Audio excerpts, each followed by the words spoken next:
ဒီဗီဒီယိုအရင်ကြည့်ပြီးရင်သူ comment ဖတ်ပြမယ် ရွှေမန်းသူလေးမင်းလေးစီစီလုံးနေငါသွားမြင်မြင်သူတဲမှာဆွဲတော်မူအသေးလေးထင်လို့မရ ကြည့်အောင်ဗျာကဲ ထိုင်ကုန်နောက်ကနေမတ်တက်စီးလို့ရလားဘယ်စပိန်ကရှေ့မီနှလုံးပါတာလဲ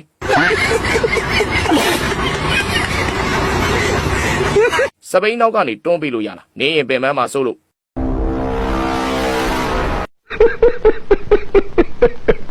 နောက်ဘင်းသီးတန့်ရောင်းပေးပါလား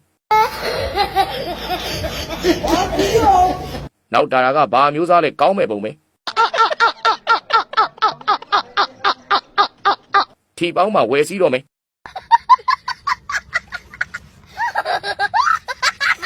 အရှိဘိန်းနဲ့နောက်ဘိန်းကလေးမညီဘူးထင်တယ်